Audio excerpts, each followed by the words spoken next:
Hello, today for the affordable housing meeting, we're going to look at finances. This is a complicated topic, confuses a lot of people. So I'm trying to make it understandable.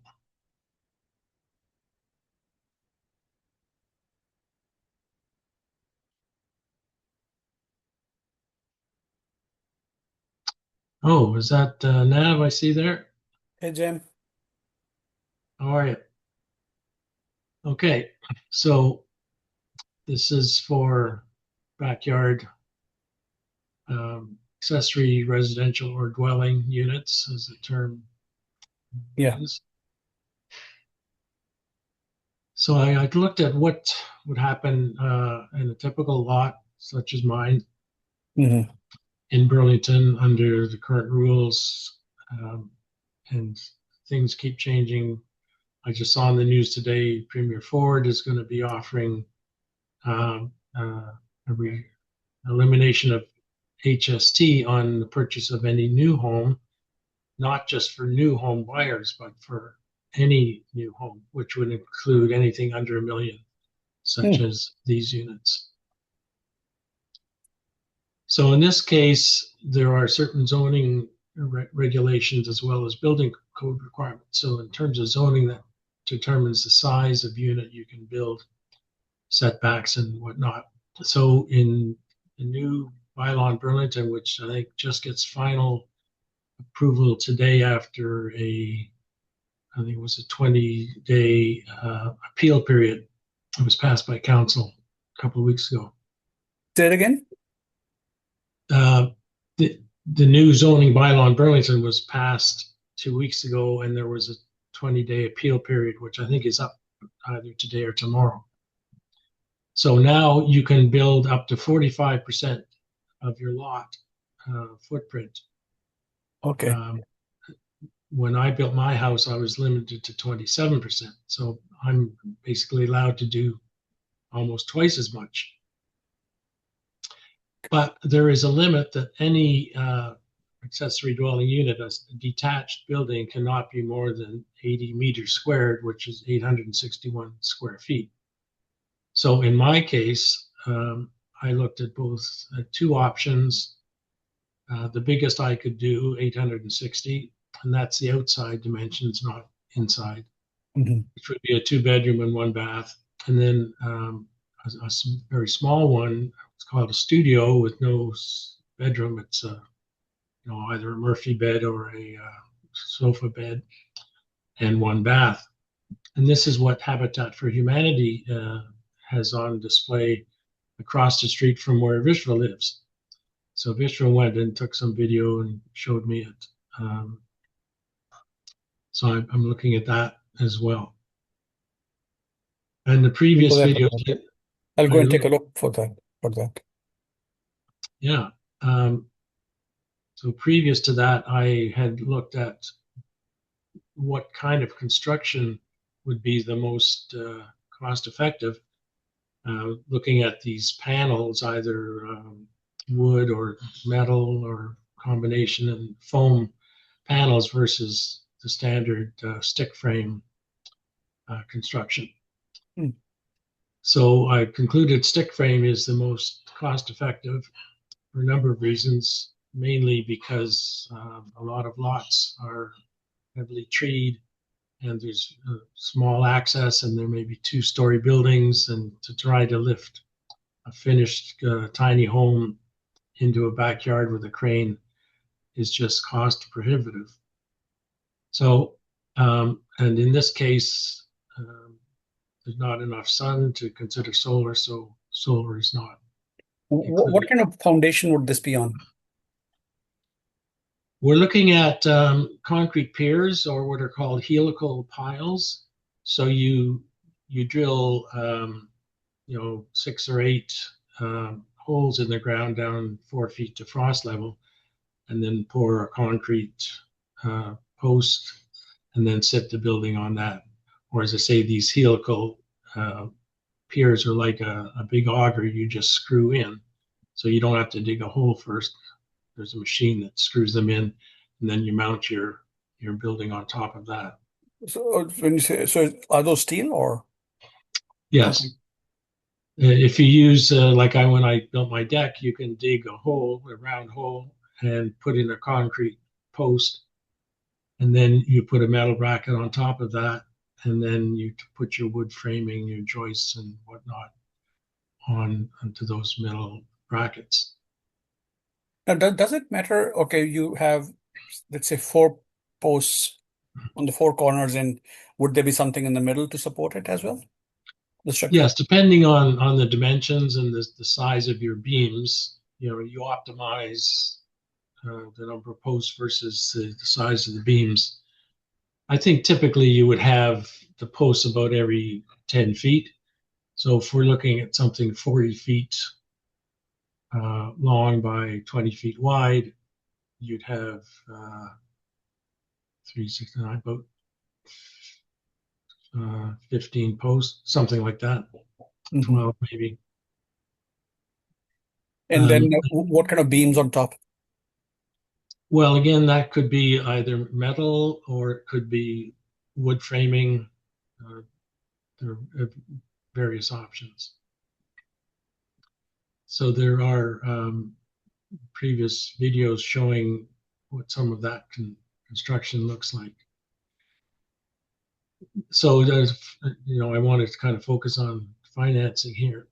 Sure. Um, so I'm looking at these two units, and in terms of the construction cost, all the components, and just go through that quickly. There's design approvals, and so for each of them, these so-called soft costs are about the same. Doesn't matter how big a unit you build, you're still going to pay about the same for design and permits and whatnot. And services, bringing in water, sewer, and electrical in a trench is the same whether you build a small unit or a big one, because they both take 100 amp electrical panel and a 4-inch sewer and a half-inch, three-quarter-inch water pipe. So a lot of these uh, items are common for each size of unit. So, and then where you may save is when you get into furniture. So in this case, I'm assuming that furniture would be bought economically through Habitat for Humanity, Restore, or through the Salvation Army thrift store, places like that where you can get good quality used furniture to keep costs down. So you would save a little bit on furniture. Um, so the subtotal varies from 130,000 for the bigger unit to a little over 90,000 for the smaller. And we should always add a safety factor of a contingency of 15%. So the What's that contingency? I didn't quit that. contingency just means, you know, what if something goes wrong? Like you, you usually Oh, run okay. into unexpected costs. Oh, okay. I get that. Okay. Yeah. So that's a safety factor. When I built this house, by the way, 16 years ago, we went 25% over. And we'll get into the details, but all the best planning in the world cannot Yeah. always account for every unforeseeable event. So in this case, the construction cost is roughly 50% more, 150,000 for the bigger unit versus 106,000 for the smaller. And this comes into play when you look at how much you can rent these units for. So the cost per square foot ranges from about 180 to almost 500. But Because of this the, is this is misleading. People think, oh, a house shouldn't cost more than $200 a square foot. But when you're looking at a unit you have to have a bathroom, at least one. You have to have a kitchen, at least one. So if you have a house with 5 bedrooms, it's going to be a lot less per square foot than a house with 1 bedroom, or in this case, just a studio unit with just a fold down bed. So this is not the factor to make decisions on in building uh, these units. So let's now look at the whole point of this is to provide affordable housing. So the typical rule used by banks, as you would know, and advocates of affordable housing is that if you're looking at rental and it's similar to buying a house, Build a garden you, suite or lake. your housing cost should not be more than 1/3 of your gross income. So if we look at But that, then it's the thing is, these are more theoretical numbers now because and nobody's even in Toronto area. This doesn't work out at all. yes, but this is our premise that we're trying to build affordable housing. So let's see if we can do it. The Right. conclusion may be no, but this is the exercise. So if you look at a 2-bedroom, say for a lot of people that are called now the unhoused or the working poor are people with incomes, but they just can't afford somewhere to live, and they end up living in their cars or on the street, or and then they get into mental health issues with drugs and whatnot. Anyway, if you look at single parent families, maybe a parent with 1 or 2 kids, they need at least a 1-bedroom, preferably a 2-bedroom unit on a single wage. So if somebody is working at minimum wage, which is just now going up next week to a little over $18 an hour, and you work a full 40-hour week, which a lot of minimum wage people may not, your annual income is 36,000. So you divide that by 3, that's 12,000 a year. So your monthly rent is 1,000. Now, whether that includes utilities, is debatable, but that's kind of the target. Whereas the approved rent for a 2-bedroom, I think, is about 2,000 in most of Southern Ontario. So we're really looking at half of what is market rent. Now let's take the little studio apartment. It sounds like nice and small and easy to build and not too expensive, but who's going to live in it? Something that's 225 square feet can be mentally challenging. It's been shown that some of these high-rise condos with what I call them rabbit warren apartments are driving people crazy because they're just too small. Anyway, if you had somebody who is on minimum wage but not a full salary, full or 40 hours a week, they might have about 6,000 to spend a year, which is $500 a month. And utilities again are maybe included or not. So I looked at cash flow of income and expenses, and one way to save on financing, which the banks probably don't support, but if we look at if you've got say $50 for utilities for the small unit, for both units, let's say, so you're paying either $1,050 a month for large one or $550 for small one. The construction financing, again, on the capital cost, if you look at a conventional rate of 5% over 30 years amortization, you get a monthly payment of $800 a month for the bigger unit and $566 for the smaller. But if you take an interest-only loan for 100%, which may be challenging, but just for argument's sake, if you look at interest only, or that is equivalent to getting a line of credit and just paying off the minimum monthly payment, which is, just the interest rate, you would be saving a couple hundred a month. So when you're thinking of rent of 500 to 1,000, a couple $100 is significant. Yeah, I'm just going to interrupt you here, Jim. This is all good, but look at it. Let's take a look at it very practically. Nobody's going to rent a 2-bedroom unit for $1,000, right? Nowhere in Ontario, I believe, the rents are like that. Forget what the government says. Let's make it more practical. Otherwise, just becomes a more of a mental exercise. Well, this is possible under supportive housing program. No, but under support by who? By the government? Yes, I'm not sure of the details of Burlington or Halton, but I know City of Toronto. I've looked into it through someone who was doing this. Mm. City of Toronto has a housing fund where they have apartment buildings.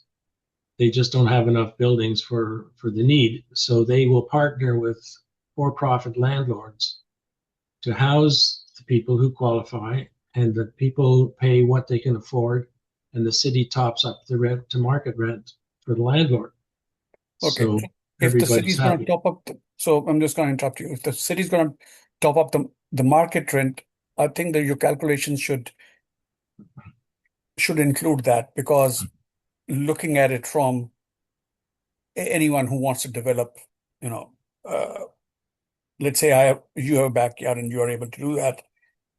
Uh, I'm not talking about you in particular, but anyone. Okay, if I can get $1,700 or $1,600 for a 2-bedroom unit, which is again a lot cheaper than renting it in a building, which was paying something like $2,200 or around that inside a building. This Yes, and should be that should be but at this should be at least 16, $1,700, the numbers in terms yes, of that. I'm And going to that be increase your looking at net that profit. later. I'm going to be, that's what Habitat recommends. We'll be looking at that later. Okay, okay. So I'm looking at what is affordable for people and what does it cost. Let's do the math, see what happens. So in this case, if you can minimize your construction, capital cost financing, that's going to help. If you buy used furniture, that's going to help. So, if you do some of the work yourself, like it's called sweat equity by Habitat for Humanity, the people who get a home from Habitat have to come on site and help build that house, and they Okay. don't pay for it. It's called sweat equity. So all these little things all add up towards making a house more affordable. But let's go back now. I've worked out uh, a cost per square foot for things like utilities, insurance, and repairs, water maintenance, and property taxes. So I've got detailed calculations, all that. But the summary here is that you would end up paying your operating costs of 179 for the bigger unit and 47 for the smaller one. Of course, it's going to vary, from situation to situation, but these are averages. So in other words, you get a total operating cost for the 2-bedroom of 921 and 549 for the studio.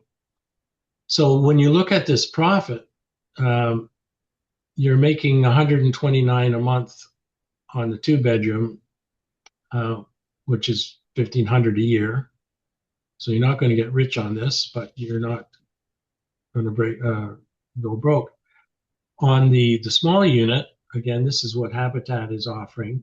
You're just barely breaking even, assuming everything goes well.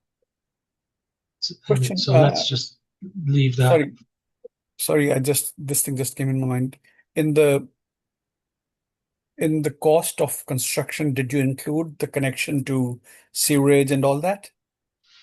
Yes, It was included. usually about 30 or 40,000 for costs beside the building itself. Again, if you go look on my previous last Saturday's webinar, you'll see all that breakdown. Mhm. So that is really it. In order to break even, to help the renter, if that's your focus, and that's what the municipalities are trying to do with affordable housing. It's not to make existing homeowner rich. Anyway, so that some of the keys are, again, this financing with an interest-only loan or line of credit at minimum payments. Eventually with this, you have to pay the piper at the end whenever you sell or move or whatever, or you leave it to your tenant in your will, whatever. You eventually have to pay the capital cost off. So that could either be, as I said, or in lump sums over time. It's an individual. And then things like buying furniture and appliances on sale or used can all help. But in addition to whether this breaks even or not, you're still going to have a property value increase. And they say about 30 or 40% of your property value. So that is a benefit to the property owner. And the reason this is really financially possible is because there's no cost of land involved. You're starting off with the land paid for, which has been the big argument. Yeah. Where can you find land? So let's look now what you're talking about. Habitat for Humanity has got this unit, looks like this, across the street from Vishva. Actually, it's just in a parking lot. It's not finished like this, but this is what you call a studio apartment. So it's kind of hard to see the writing is hard to read, but the big green area on the left is your living dining area with a fold-up bed or sofa bed or whatever. So no bedroom. The pink area is the kitchen. Then you've got the blue area, which is, I can't read it. Holding table. Oh, it's your little table, yeah, your eating table, 2 chairs. Then you have orange or brown area is your bathroom, which has toilet, sink, and shower, and then it has I think a washer dryer there on top of each other. That's what it says. So what it doesn't have much of is storage. So there's a little closet beside when you come in the entry door. It's really just a coat closet, but you could probably store stuff in there. But a lot of these units are like motel rooms. There's really not storage for people who live there on a permanent basis. Anyway, this is what they're offering. So this is about what, 8 feet by what's the length dimension? I think it's 8 feet 12. 11 inches. I think it's 12 by 24 or something. Okay. So here's an aerial view. So first of all, when I see this L-shaped couch, and they call it a bed sofa, I'm not sure, like, where would you sit? How would you sit people on this when it's not used as a bed? Anyway, it looks a bit odd. Anyway, this is what you get. So it's, and none of these is accessible for, I'm involved with the military for veterans. So you have to go upstairs to get into it, which you can't in a wheelchair. And then if you can get through the door, which isn't 36 inch. Yeah, this is not very user friendly. It's not accessible. And I thought there were laws for accessibility, but I think they don't apply here. I don't know the answer. Anyway, one thing about this is you could provide some outdoor space, which helps, getting outside of a little shoebox, especially the summer, get some fresh air and stretch your legs. So it's interesting what is included here. So back to your 10 by 26. question. 10 by 26 exterior, but it's 9 by 25 interior. It's pretty small. That the military are doing 300 square feet, and they find that. Yeah, 300 square feet. I was on a walk yesterday, and I was thinking in my mind, what would be like the smallest but livable unit? And in my mind, I came up with about approximately 300 square feet. You have a bedroom 10 by 10, and then you have a living space, you can say 10 by 8, living cum kitchen. And you have a bathroom 8 by 8 and have a little closet or storage. 300 square feet is still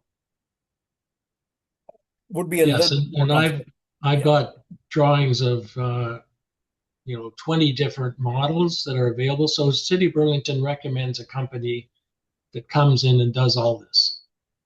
They'll get your give you a quote up front. They'll do a site assessment. They'll get your building permit. They'll get it built. They'll find the tenants, and they've Oh, got different size units. But this one includes, so we've got the footprint. You've got 125 amp panel. Like legally, you only need 100, but they're providing that. They're doing electric baseboard heating. So that can cost you an operating cost. The Lunas is through the wall ERV systems. I don't know if you know them, but they work in pairs. So one is bringing air in while the other is exhausting, and they have a ceramic element that gets heated up with outgoing air so that it preheats the incoming cool air in the winter. You got a small electric water heater, hmm. microwave fridge and oven, IKEA kitchens, metal roof, and then this includes transportation just to the site, but not installation. So what it doesn't include is any cooling. So they are allowing room for an air conditioner in the kitchen window. Um, you could add laundry. So they've got the water in the drain provided, but not the equipment. They have in-floor heating. Uh, you could add if you wanted, and a tankless water heater. And you could add UV disinfection. Um, that's for air quality. Oh, that's repeated twice. And a well pump if you're in a rural area. And then it doesn't include furniture. So this one unit that's advertised on their website for 115,000, and they say services generally are 20,000. HST is on top of that, so the total comes to 161,000. Then for my estimate, they don't give this, but my estimate for utilities, insurance, and maintenance is about 5,000, and property taxes, it could be 1,000. There's talk that a municipality will waive this. They may waive building permit fees.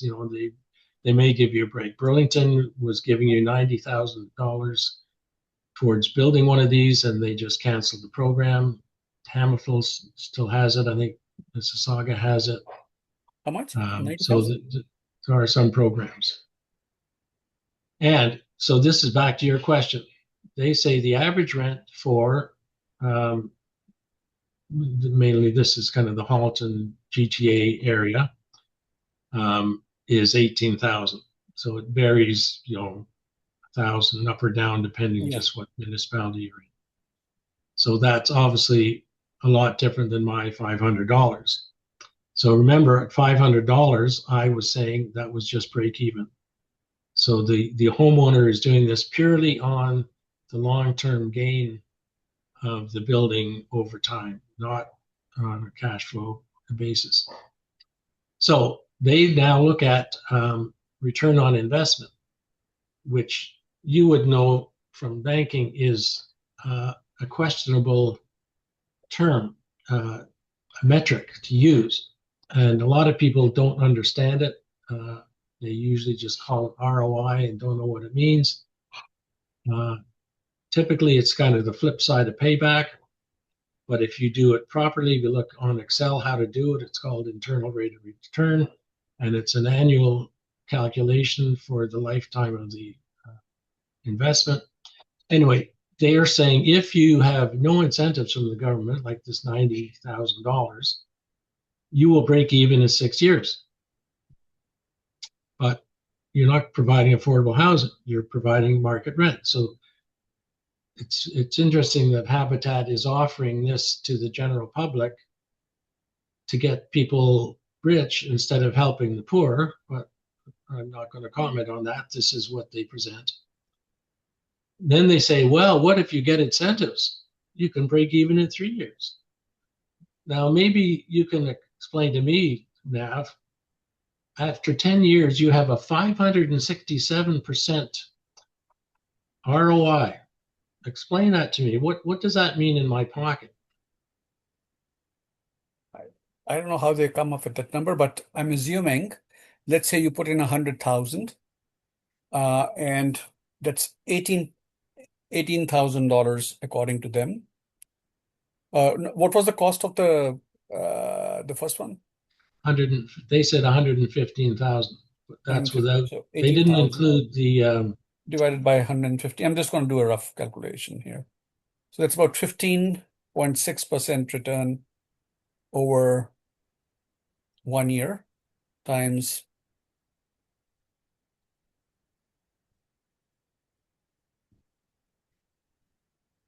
So I'm assuming they are doing internal rate of return where uh,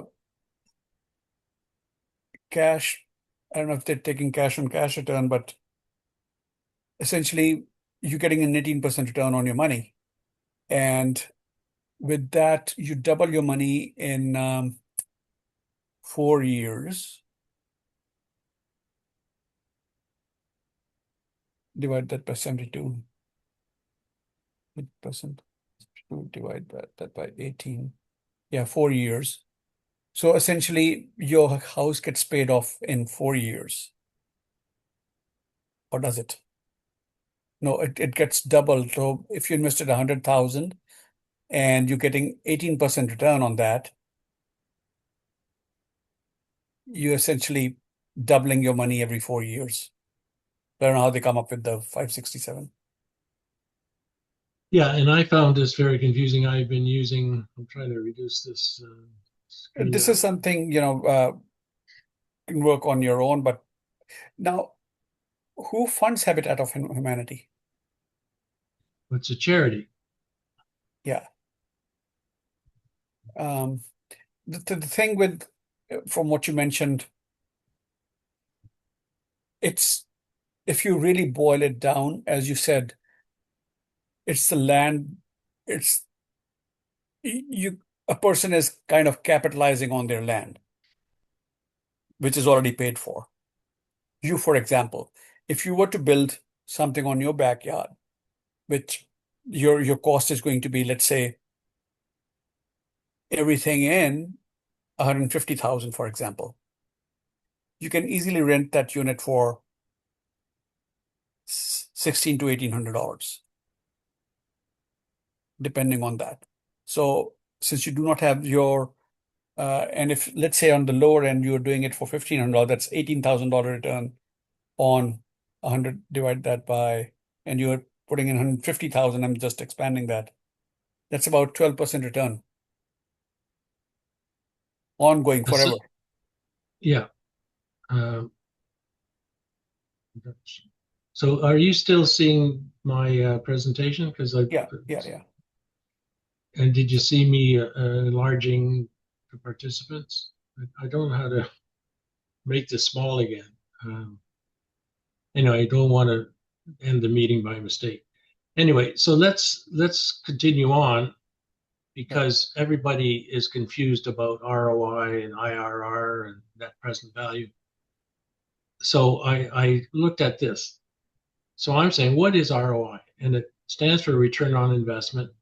But as I say, when you program it in Excel, it says IRR, which you have to do it. It's not a total, a one single calculation. It's you put in money as a loss at the start, and then you pay it back over time, and then you calculate the effect of that uh, yeah. as a percentage.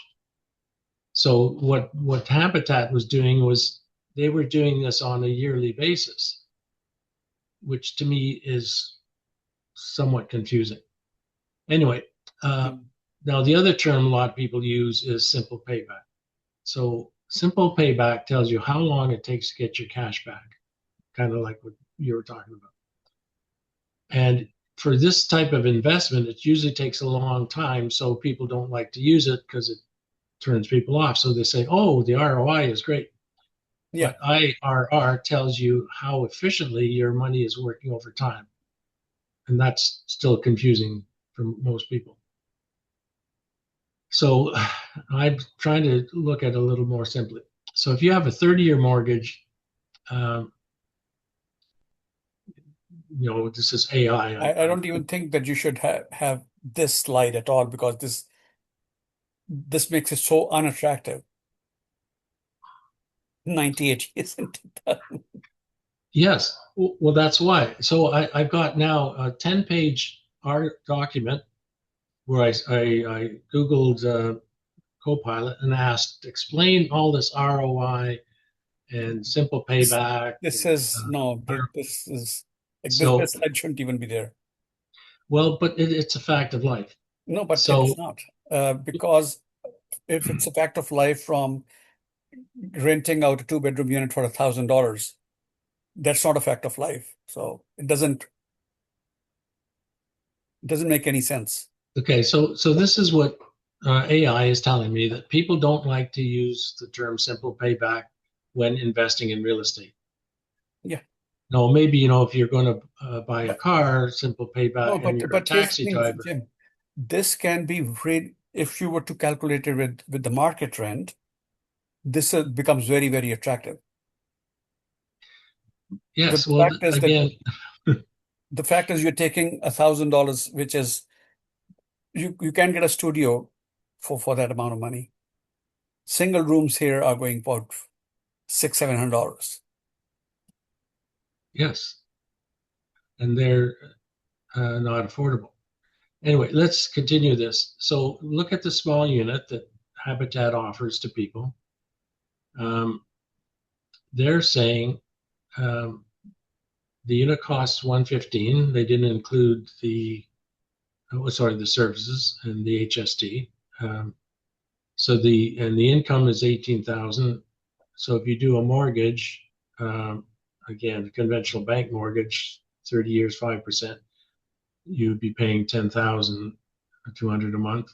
Sorry, a year.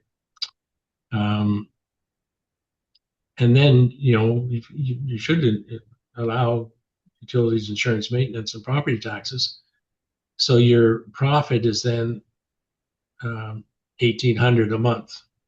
One thing's popping up.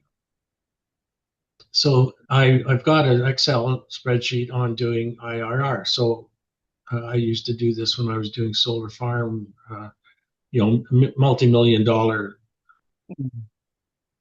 solar farm installations.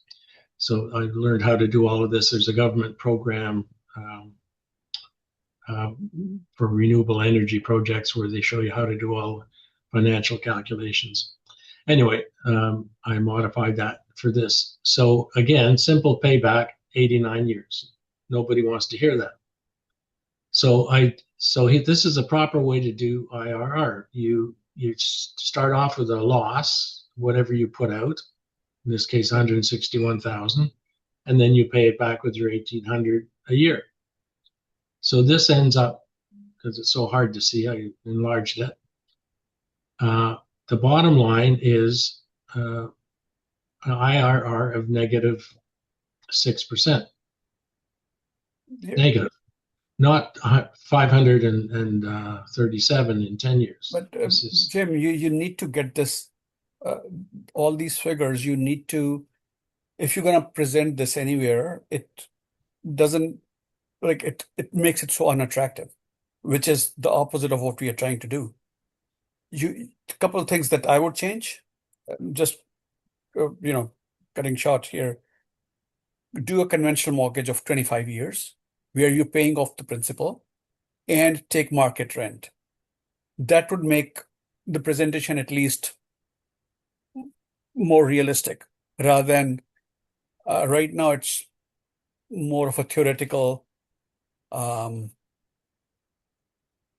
theoretical exercise that we're going through. But again, after all this, then it makes it very, very unattractive. exactly. People And want to do that's good, but if there's something in it for them also at the same time. We are inherently selfish as human beings. We want to do good, but also at the same time, it's got to make it's also got to look good instead of. But so just so you know, I don't. I just was doing it before after I prepared this. AI told me how much I would make with these subsidies if Burlington brings them back, or if you do it in Mississauga, for example.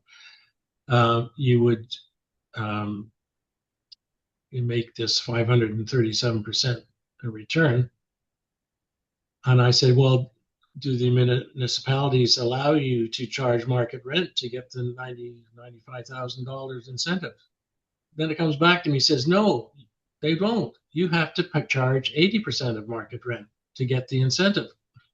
Which makes So sense. Which makes this sense. whole this argument by Habitat for Humanity isn't correct. And now maybe in some municipality they'll give you the 90,000 and let you charge market rent, but I don't know where that is. But this is What what did you say? In where do you get this information for? Like from the city of Mississauga? Which no. office of city of Mississauga? If I wanted to find out, let's say.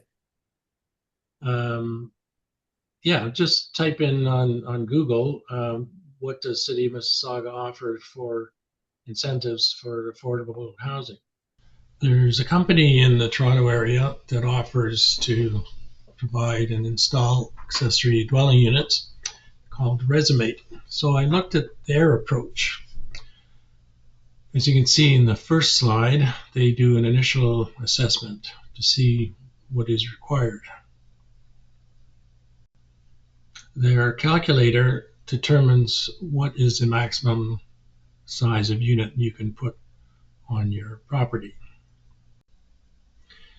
In this case, in a small lot downtown Toronto, you were able to put a footprint of 60 square meters and a two-story unit. I selected one of their models. Then I looked at the financial analysis that they will conduct, and you can enter both your expenses and income, and it'll give you a nice result. So let's walk through that. It gives a realistic idea of what all the upfront costs would be. They include the purchase and install price, then they look at servicing and installation, permits, and available grants, and they also identify HST, which is now subject to an HST rebate. Then they take a mortgage with 20% down for 30 years and calculate your payments. They then go on to look at other costs that you may incur. This is including your taxes, utilities, insurance, and maintenance. Next, they go on to look at your cash flow. In this case, they show it for a 10-year period to show your net result. So this is a nice, simple approach to presenting the data realistically. We're going to stop recording. Thank you for watching, and please contact us if you have any questions.